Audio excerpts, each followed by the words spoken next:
All right, let's get right into it. We are tackling a massive global question today.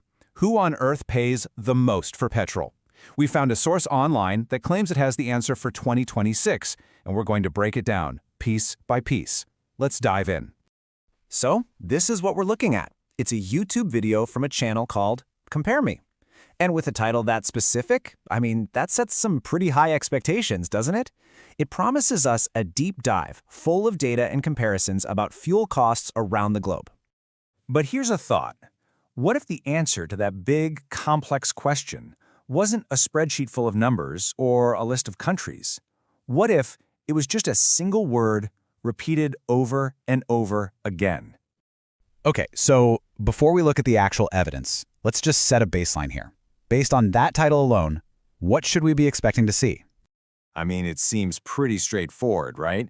You'd expect a list of countries for sure. You'd want to see the petrol prices right next to them, maybe even some smart analysis explaining why the prices are so different. And of course, the main event, a clear ranking from who pays the most to who pays the least. All right, with our expectations firmly in place, let's look at the evidence. We're not even going to watch the video. We're going straight to the source, to the transcript, to see the raw data for ourselves. This is it, the moment of truth. Does the transcript actually deliver on what the title promised? Are we about to get the answers we've been looking for on global petrol prices? Let's take a look. Okay, the U, yeah? Huh, not a country, not a price. That's an unusual start, but, let's see where this is going. And next up, we get our first piece of what I guess you could call significant data, the word heat, and it's repeated. A pattern is definitely emerging, it's just maybe not the one we were expecting. And here it is, the whole thing, the full, unedited transcript from the source. 1 U, 2 instances of yeah, and 10 instances of the word heat. That's literally it. This is the entire data set provided to answer the question, which country pays the most for petrol? Now, we could just dismiss this, right? But our job here is to analyze the source material we're given. So let's treat this as data. Let's put on our analyst hats and see if we can decode what this is actually trying to tell us. This slide really says it all. The gap between what we expected and what we got couldn't be wider. Instead of a detailed economic breakdown, we have 3 words. So what does this actually mean? If we treat this transcript like actual data, a word frequency analysis makes one thing crystal clear. Heat is the dominant term. It appears 10 times, making it the overwhelming theme here. So if we're going to find any answer at all, we have to figure out what heat means. Let's start with the absolute basics. The dictionary definition of heat is about high temperature or warmth. But in the context of global economics and petrol prices, it feels like this has to be a metaphor for something else.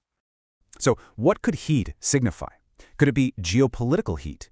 Conflicts in oil-producing regions that drive up prices. Maybe it's the heat of global warming, pushing countries towards different energy policies. It could also just mean economic heat, that inflationary pressure that makes everything, especially fuel, more expensive. Or hey, maybe it's just about an engine overheating.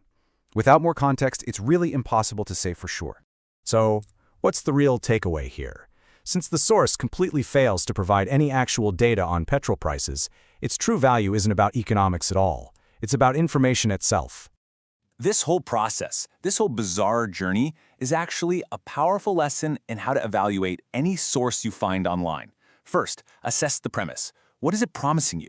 Second, examine the evidence. Does the content actually deliver? And third, draw a conclusion from the gap between those two things. You've probably heard that old saying, absence of evidence is not evidence of absence. But I think in this case, we have to adjust it. The complete absence of data is evidence. It's evidence of a broken promise between a title and its content. And that is a classic giant red flag for low-quality information.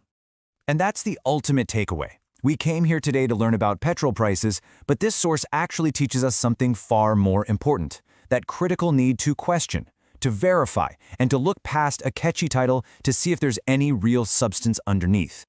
So I'll leave you with this question to think about.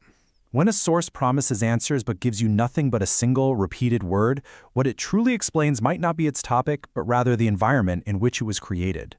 It explains the importance of being a critical, discerning consumer of information